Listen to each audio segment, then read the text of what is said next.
নাওয়াস ইবনু সাম্মান রাদিয়াল্লাহু আনহু থেকে বর্ণিত, তিনি বলেন, একদা সকালে রাসূলুল্লাহ সাল্লাল্লাহু আলাইহি ওয়াসাল্লাম দাজ্জাল সম্পর্কে আলোচনা করলেন। আলোচনার সময় তিনি তার ব্যক্তিত্বকে তুচ্ছ করে তুলে ধরেন, পরে অনেক গুরুত্ব সহকারে উপস্থিত করেন যাতে তাকে আমরা ওই বৃক্ষরাজির নির্দিষ্ট এলাকা আবাসস্থল সম্পর্কে ধারণা করতে লাগলাম। এরপর আমরা সন্ধ্যায় আবার তার কাছে গেলাম। তিনি আমাদের মধ্যে এর প্রভাব দেখতে পেয়ে বললেন, তোমাদের ব্যাপার কি?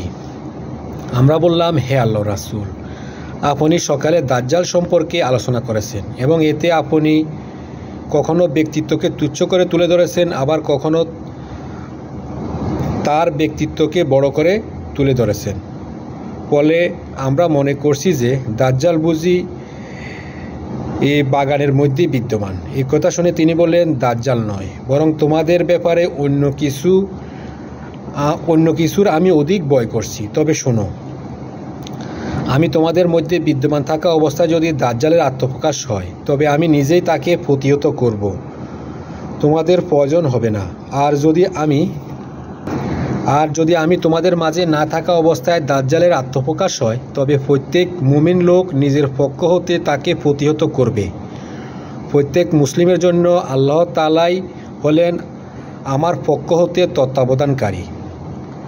দাজ্জাল যুবক এবং ঘন চুল বিশিষ্ট হবে, চোখ আঙ্গুরের ন্যায় হবে। আমি তাকে কাফির আব্দুল উজ্জা ইবনু কাতানের মতো মনে করছি। তোমাদের যে কেউ দাজ্জালের সময়কাল পাবে, সে যেন সূরা আল কাহাফের প্রথমোক্ত আয়াতসমূহ পাঠ করে। সে ইরাক ও সিরিয়ার মধ্যপথ হতে আবির্ভূত হবে। সে ডানে বামে দুর্যোগ সৃষ্টি করবে। হে আল্লাহর বান্দাগণ, তোমরা অটল থাকবে। আমরা প্রশ্ন করলাম, হে আল্লাহর রাসূল সাল্লাল্লাহু আলাইহি ওয়াসাল্লাম, সে পৃথিবীতে কয়দিন অবস্থান করবে? উত্তরে রাসূলুল্লাহ সাল্লাল্লাহু আলাইহি ওয়াসাল্লাম বললেন, 40 দিন পর্যন্ত। এর প্রথম দিনটি 1 বছরের সমান, দ্বিতীয় দিন 1 মাসের সমান এবং তৃতীয় দিন 1 সপ্তাহের সমান। অবশিষ্ট দিনগুলো তোমাদের দিনসমূহের মতোই হবে। আমরা প্রশ্ন করলাম, হে আল্লাহর রাসূল, যেদিন 1 বছরের সমান হবে, সেটা কি একদিনের সালাতই কি আমাদের জন্য যথেষ্ট হবে? উত্তরে বললেন, না, বরং তোমরা এদিন হিসাব করে তোমাদের দিনের পরিমাণ নির্দিষ্ট করে নেবে। আমরা বললাম, হে আল্লাহর রাসূল সাল্লাল্লাহু আলাইহি ওয়াসাল্লাম, দুনিয়াতে দাজ্জালের অগ্রসরতা কী রকম বৃদ্ধি পাবে? তিনি বললেন, বাতাসের প্রবাহ মেঘমালাকে যেরকম হাঁকিয়ে নিয়ে যায়। সে এক কওমের কাছে এসে তাদেরকে কুফরের দিকে ডাকবে। তারা তার উপর ঈমান আনবে এবং তার আহ্বানে সাড়া দিবে। অতঃপর সে আকাশমণ্ডলীকে আদেশ করবে, আকাশ বৃষ্টি বর্ষণ করবে এবং ভূমিকে নির্দেশ দিবে। ফলে ভূমি গাছপালা ও শস্য উৎপন্ন করবে। তারপর সন্ধ্যায় তাদের গবাদি পশুগুলো পূর্বের চেয়ে বেশি লম্বা কুচ, প্রশস্ত স্তন এবং পেট ভর্তি অবস্থায় তাদের কাছে ফিরে আসবে। তারপর দাজ্জাল অপর এক কওমের কাছে আসবে এবং তাদেরকে কুফরির প্রতি ডাকবে। তারা তার কথাকে উপেক্ষা করবে। ফলে সে তাদের নিকট হতে প্রত্যাবর্তন করবে। অমনি তাদের মধ্যে দুর্ভিক্ষ ও পানির অনটন দেখা দিবে এবং তাদের হাতে তাদের ধন সম্পদ কিছুই থাকবে না। তখন দাজ্জাল এক পতিত স্থান অতিক্রমকালে সেটাকেও সম্বোধন করে বলবে, তুমি তোমার গুপ্তধন বের করে দাও। তখন জমিনের ধন ভাণ্ডার বের হয়ে তার চতুষ্পার্শ্বে একত্রিত হতে থাকবে, যেমন মধুমক্ষিকা তাদের সর্দারের চারপাশে সমবেত হয়। তখন জমিনের ধন ভাণ্ডার বের হয়ে তার চতুষ্পার্শ্বে একত্রিত হতে থাকবে, যেমন মধুমক্ষিকা তাদের সর্দারের চারপাশে সমবেত হয়। অতঃপর দাজ্জাল এক যুবক ব্যক্তিকে ডেকে আনবে এবং তাকে তরবারি দ্বারা আঘাত করে তীরের লক্ষ্যস্থলের ন্যায় 2 টুকরো করে ফেলবে। তারপর সে আবার তাকে আহ্বান করবে। যুবক আলোকময় হাস্যোজ্জ্বল চেহারায় তার সম্মুখে এগিয়ে আসবে। এ সময় আল্লাহ রাব্বুল আলামিন ঈসা ইবনু মরিয়ম আলাইহিস সালামকে প্রেরণ করবেন। তিনি 2 ফেরেশতার কাঁধের উপর বর করে ওয়ারস ও জাফরান রঙের জোড়া কাপড় পরিহিত অবস্থায় দামেস্ক নগরীর পূর্ব দিকের উজ্জ্বল মিনারে অবতরণ করবেন। যখন তিনি তার মাথা ঝুঁকবেন তখন ফোঁটা ফোঁটা ঘাম তার শরীর থেকে গড়িয়ে পড়বে। তিনি যে কোনো কাফিরের কাছে যাবেন, সে তার শ্বাসের বাতাসে ধ্বংস হয়ে যাবে। তার দৃষ্টি যতদূর পর্যন্ত যাবে তার শ্বাসও ততদূর পর্যন্ত পৌঁছবে। তিনি দাজ্জালকে সন্ধান করতে থাকবেন। অবশেষে তাকে বাবে লুদ নামক স্থানে গিয়ে পাকড়াও করবেন এবং তাকে হত্যা করবেন।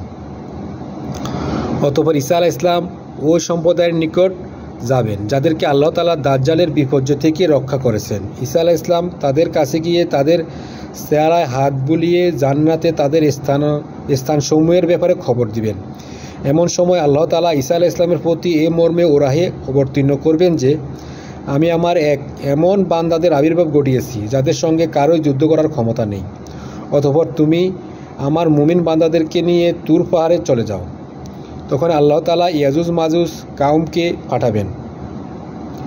তারা সারা পেয়ে পৃথিবীর সব প্রান্তে দ্রুত ছড়িয়ে পড়বে। তাদের প্রথম দলটি বুহাইয়ারে তাবারিয়া ভূমধ্যসাগর উপকূলে এসে এর সমুদয় পানি পান করে নিঃশেষ করে দিবে।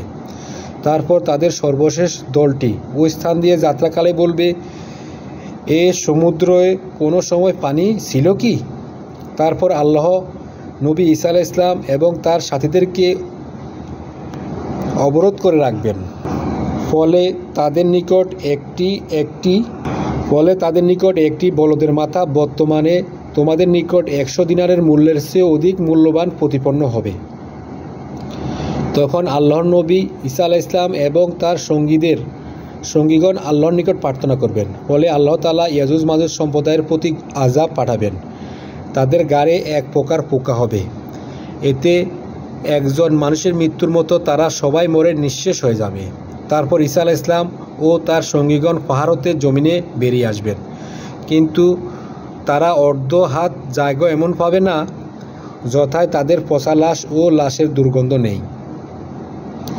অতঃপর ঈসা আলাইহিস সালাম এবং তার সঙ্গীগণ পুনরায় আল্লাহর নিকট প্রার্থনা করবেন। তখন আল্লাহ তাআলা উটের গাড়ের মতো লম্বা এক ধরনের পাখি পাঠাবেন। তারা তাদেরকে বহন করে আল্লাহর ইচ্ছা অনুসারে কোনো স্থানে নিয়ে ফেলবে।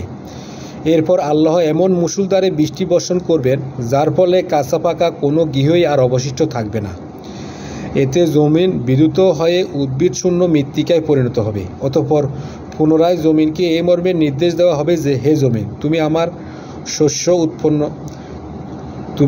শস্য উৎপন্ন করো এবং তোমার বারাকাত ফিরিয়ে দাও। সেদিন একদল মানুষ একটি ডালিম ভক্ষণ করবে এবং এক বাকালের নিচে লোকেরা ছায়া গ্রহণ করবে এবং এর বাকলের নিচে লোকেরা ছায়া গ্রহণ করবে। দুধের মধ্যে বারাকাত হবে, ফলে দুধগবতী একটি উটি একদল মানুষের জন্য যথেষ্ট হবে। দুধগবতী একটি গাভী এক গোত্রীয় মানুষের জন্য যথেষ্ট হবে এবং যথেষ্ট হবে দুধগবতী একটি বকরি এক দাদার সন্তানদের একটি ছোট গোত্রের জন্য। এ সময় আল্লাহ তাআলা অত্যন্ত আরামদায়ক একটি বায়ু প্রেরণ করবেন। এ বায়ু সকল মুমিন লোকদের বুকলের দিয়ে লাগবে এবং সমস্ত মুমিন মুসলিমদের রূহ কবজ করে নিয়ে যাবে। তখন একমাত্র মন্দ লোকেরাই এই পৃথিবীতে বাকি থাকবে। তারা গাধার ন্যায় পরস্পর একে অন্যের সাথে প্রকাশ্যে ব্যভিচারে লিপ্ত হবে। এদের উপরেই কিয়ামত সংঘটিত হবে।